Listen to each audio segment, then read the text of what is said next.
Hi, everybody. This is Josh Kenshin. I'm going to be talking to you briefly about a new organization on campus that's just for you. It's called Chi Sigma Alpha Honor Society. We started a chapter here. We started the process last semester, and now we're getting closer to the approval stages through the campus activities office.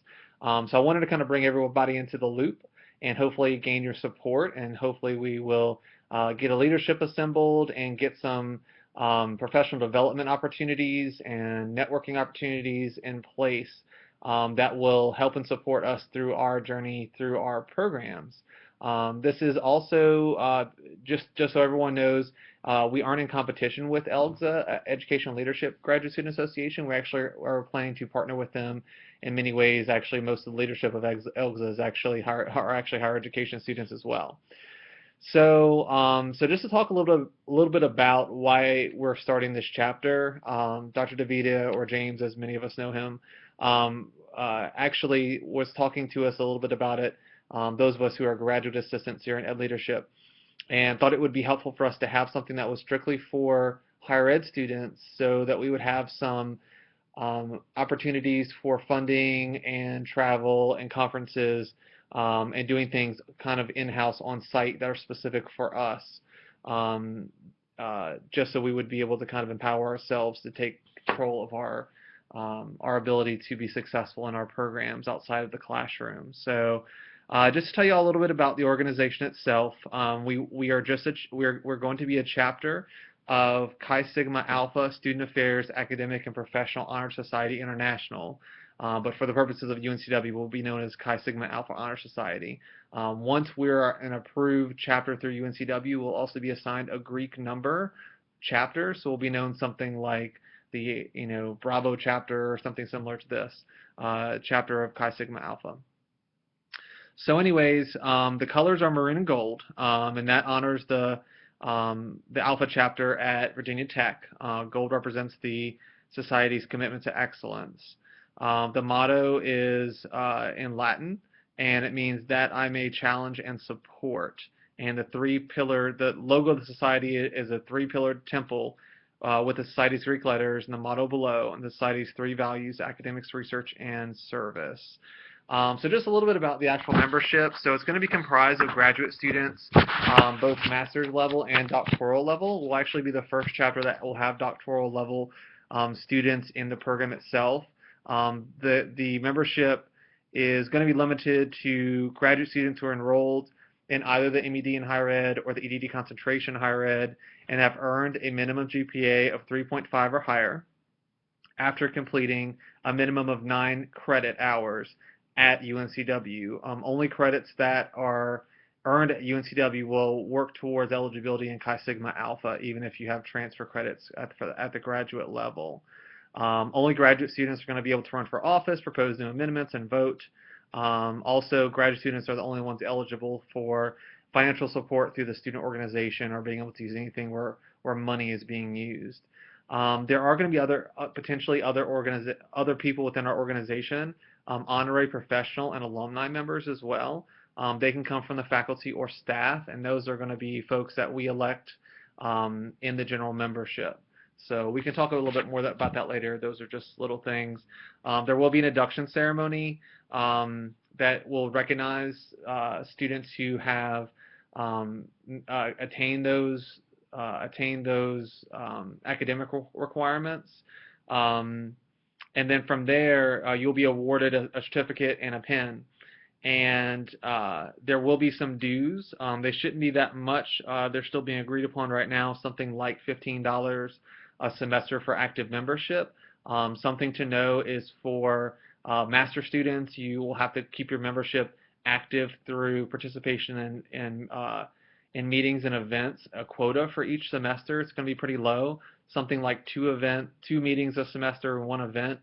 The meetings will be monthly, so it will not be a huge hindrance. And also we're thinking about having it where you can sign in electronically for those of us who don't live in the local area, don't have time to come down to wherever we are face to face.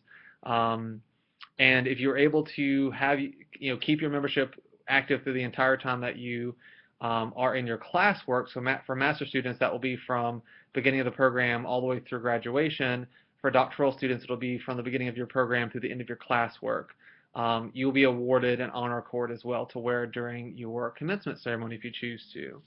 As far as the leadership structure goes, we're going to have the typical leadership structure of president, vice president. Instead of the word secretary, we're going to be using director of correspondence. That's from International. A treasurer. Eventually, we'll also have a director of public awareness and also a historian. You can look at the bylaws for specifics about those individuals. We will absolutely 100% need the top four officers in the very beginning: president, vice president, director of correspondence, and treasurer. So think about if you have a little bit of time and want to get more involved as far as service is concerned in the organization. It would be greatly appreciated.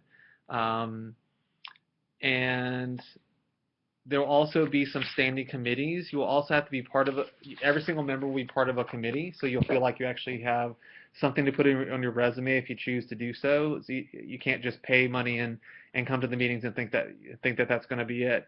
The committees will be External Communication Committee. That'll be chaired by the Vice President.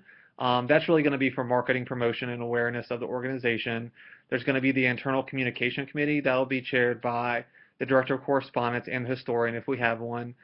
They're in charge of maintaining platforms for tracking membership, attendance, event details, best practices, officer transition, etc.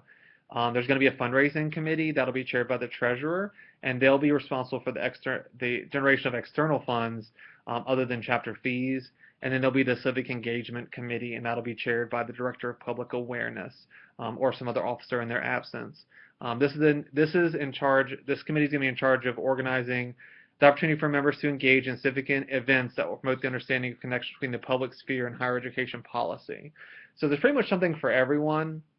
I would really hope that everyone will kind of want to step up to the plate and be in something where you're actually active and doing something versus just being in an organization by name only. So we want to avoid that and actually have an active membership. I'm sorry, we did agree to dues. I'll take back what I said earlier.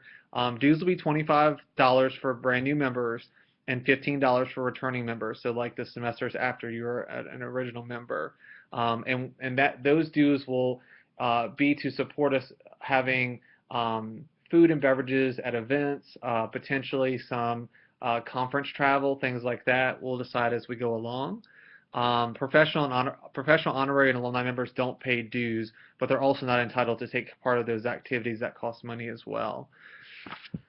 So that's basically the long and the short of it. We're really excited about having this. Again, Dr. DeVita is going to be our advisor, so he had some experience with this in the past. I also I've had experience with honor societies in the past, so I think this is going to be a really great opportunity for everyone to connect, to have some more interaction between the master's and doctoral students and faculty as well. So if you're interested in this, we're going to have an interest meeting most likely electronically in the coming next couple of weeks. We have provisional status by the Campus Activities Office, and that really just requires us, those of us who are in temporary interim leadership, to go over the Constitution with them. So I'll be sending out an email, or excuse me, in this email I'll be attaching the Constitution, which is currently just a draft. It has not been marked up by activities yet, so just take it as that. And I look forward to speaking with all of you about it soon. If you have any questions, email myself at jdk6042@uncw.edu, and I'll be happy to talk with you.